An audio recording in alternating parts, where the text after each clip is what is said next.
And I'm going to pick Alonzo Menifield in this fight. You know, I think he's just used to 3-round wars more than Umar Sy. I do not think Alonzo Menifield should be anywhere close to the big underdog that he is.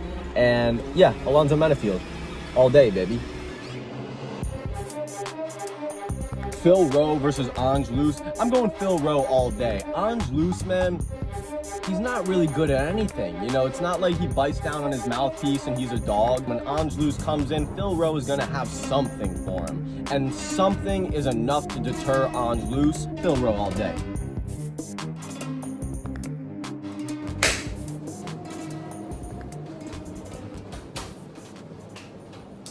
Better MMA is back. UFC Baku, Azerbaijan, going down this weekend. Jamal Hill versus Khalil Roundtree in the main event. You know what we're gonna do? We're gonna go through all the picks on the card, give you our breakdown and prediction, and we're sweeping this card. It's UFC Baku, Azerbaijan, so you already know your boy had to get the Döner Kebab platter braja. Döner Kebab platter braja. So we got the Döner Kebab platter. You know, he gave me all the fixings with the sauces and a little bit of sumac on there. So yeah, we're gonna enjoy this while we break down every single fight in the card. We're gonna jump right into it with the main event, Jamal Hill versus Khalil Roundtree. Now, I don't understand how any single person could be picking Khalil Roundtree in this matchup, dude. Jamal Hill is going to beat the brakes off of Khalil Roundtree. No matter how you break this fight down, whether you look at their former resumes, whether you look at their skill set, Jamal Hill has every single distinctive advantage. Height and reach goes to the side of Jamal Hill. A lot of people have this narrative that Jamal Hill is somehow washed, that after his Achilles injury or what have you, he just has not looked the same since touching gold. Now to that, what I would say is, Jamal Hill has only fought the best in his division, Alex Pereira and Yuri Prochazka. And not only did he have to fight those two monsters, he fought them essentially at their best. Alex Pereira when he was in the prime of his title run, just destroying everybody in his path, and Yuri Prochazka looked sharper than ever after coming back from a loss of his own.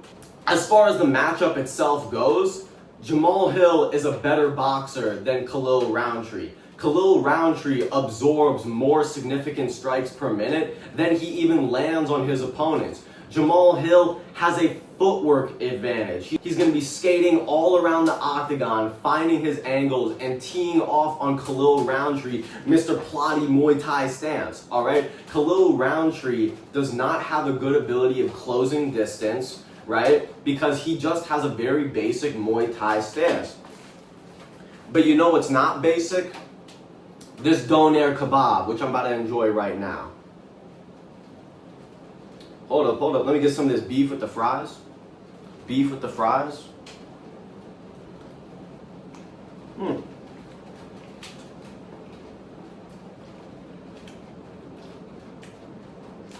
Döner Kebab is hitting. The beef is actually really nice.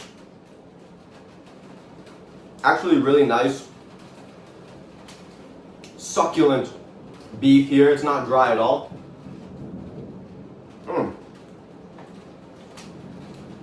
The white sauce goes great with the fries. I'm gonna try a little bit of this. I bet this is like pickled red cabbage, but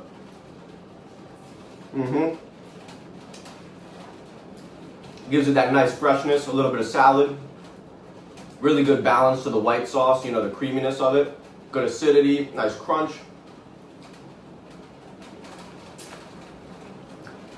Freshness, brother, freshness. And this is what Jamal Hill is going to do on Saturday night.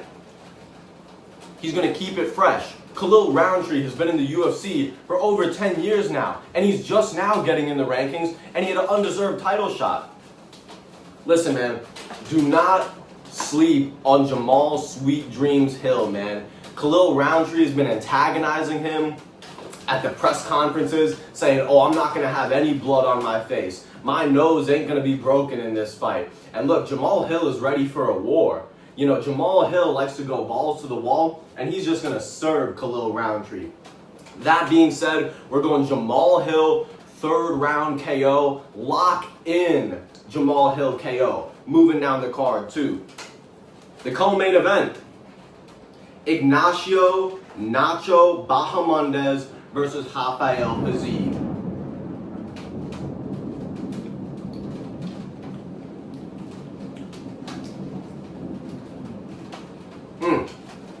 This Döner Kebab hitting. I'm going Nacho Bahamondes. You know, I think Rafael Fiziev on his best day, his best day kickboxing, he might be able to outstrike Ignacio Bahamondes for 3 rounds by chopping at his legs, cutting that movement, and then closing the distance and getting inside with some good punches to the body, which would allow him to get some shots up top. There's going to be a big disadvantage for Rafael Fiziev because he not only has a reach disadvantage in this fight, but he's got a 7-inch height advantage. So how are those little T-Rex arms of Rafael Fiziev going to reach the tall 6'3" Ignacio Bahamondes? I don't think it's going to happen because Ignacio has got a great jab, really good front kicks, really good teeps. So he has a really good arsenal to establish and keep his range. And as we've seen in the Manuel Torres fight, Ignacio will make you pay when you blitz in and when you try and close the distance. I think that is going to be the most risky point for Ignacio in this fight because once he tries to land that 2, as Rafael Fiziev is coming in, he better make sure that he's on his bike and he is circling out because he does not want to stand in the pocket with Rafael Fiziev.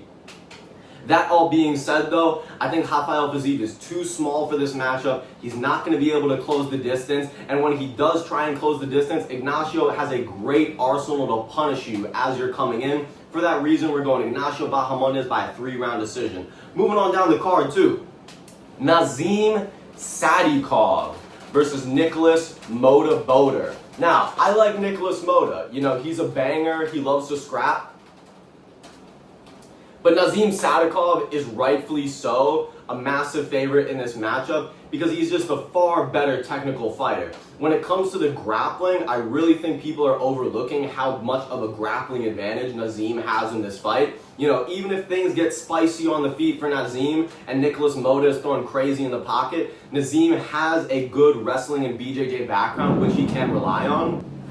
But outside of that, Nazim should be the faster, more technical, and more importantly, the more defensively sound fighter of the two. And for that reason, I'm going to go Nazim Sadikov first round TKO, but I could see a scenario where he gets the submission as well. But Nazim Sadikov all day. This guy is going to win on Saturday night. He is Azerbaijani. He is more motivated than anybody else on this card. The roof is going to blow off the joint when Nazim Sadikov gets a finish. Moving on down the card too. Rizvan Cunha versus Curtis Blades. Now, a lot of people are picking Rizvan in this matchup for similar reasons that people are picking Khalil Roundtree. They just forgot how good Curtis Blades really is. Curtis Blades, he's got improved striking, improved footwork. Yes, he got knocked out by Tom Aspinall, but who isn't in the heavyweight division at this point? Curtis Blades is going to be the better wrestler in this matchup. If you watch Rizvan Cunha's Contender Series fight, the guy who he ended up knocking out, he was getting single leg opportunity, after double leg opportunity, after clinch opportunity. I mean, there were so many grappling opportunities for that guy in that fight. If Curtis Blades gets the same opportunities, Rizvan Cunha is getting dumped down on his ass and elbows getting slammed in that boy's face like Curtis Blades did Alistair Overeem. Y'all must have forgot how good Curtis Blades is. I'm picking Curtis Blades by a first round KO.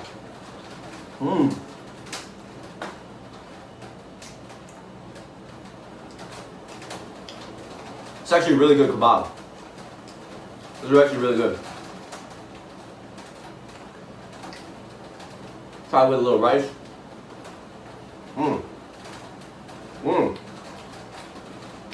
Yeah.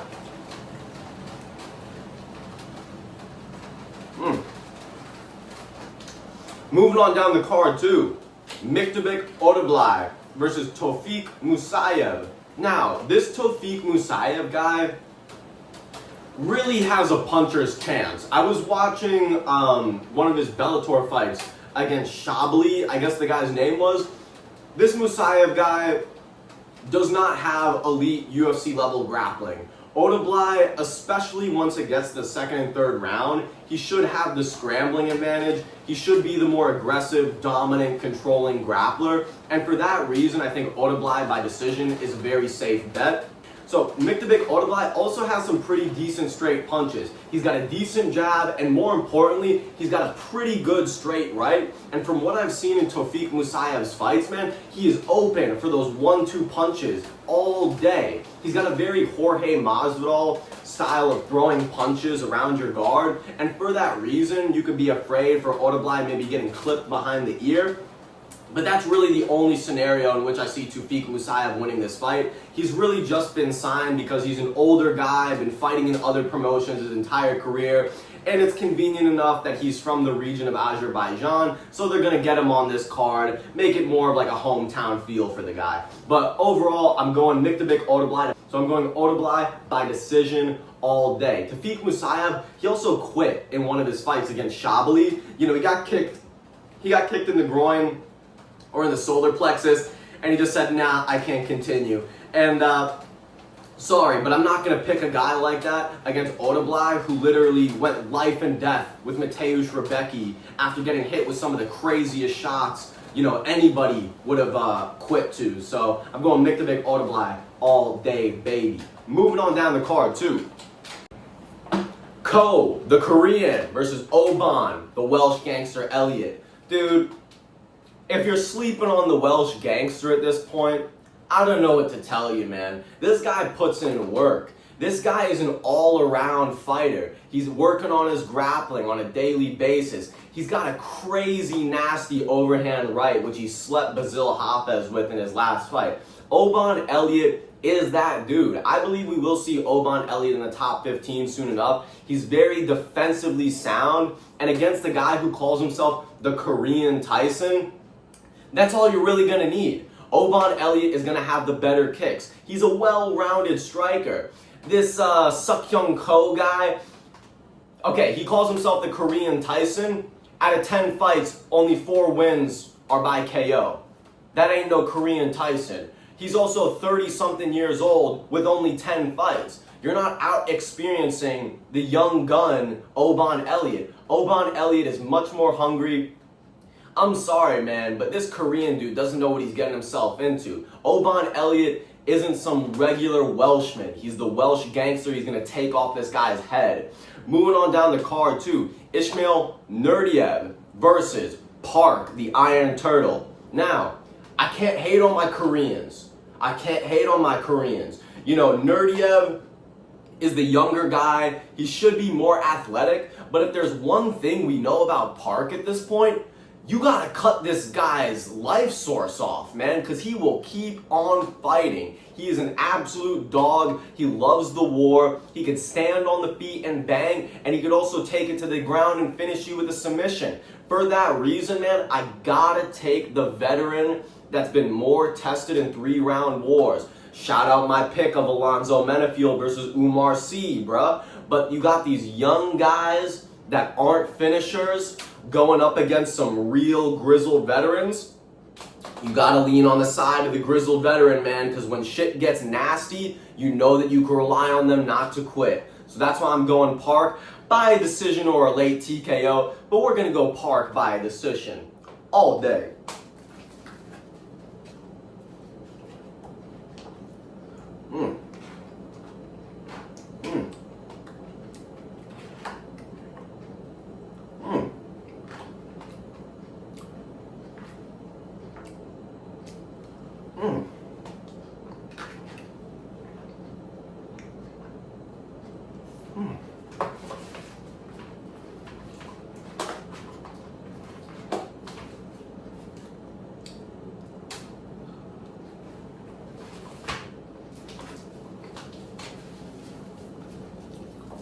Fire.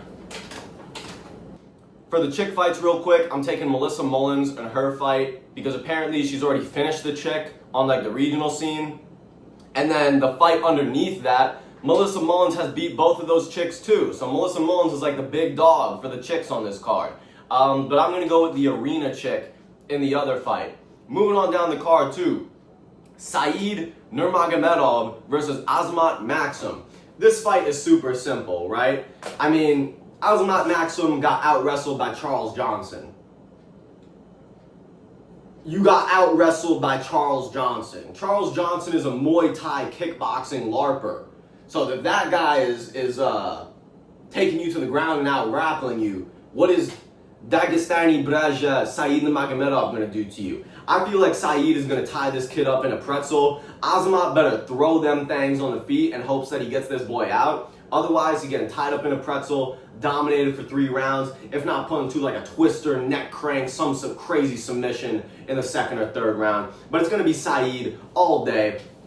Moving on to the card opener, Hamdi Abdelwahab versus Mohammed Usman. Now, Hamdi Abdelwahab is a lot like this Döner Kebab. Sauced up, seasoned, always moist. Hamdi Abdelwahab is powerful, like the spices in this Döner Kebab. He is sweaty and moist, like this Döner Kebab. Hamdi Abdelwahab is a fucking beast, dude. He's got the Olympic level wrestling background. And Mohammed Usman, man, what does he have? A puncher's chance? He could throw them things and try and take out the Wahhab, but the Wahhab is always sweaty, slick.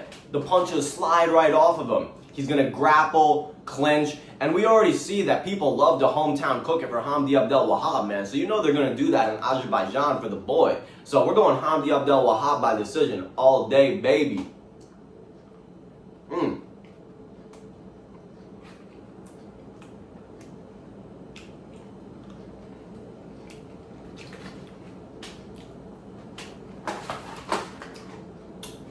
God bless you guys for watching. God bless UFC Azerbaijan and the Azerbaijani people for having us. Like the video, comment, subscribe if you're new. You already know what we do, man. MMA Mukbang, we out. Peace.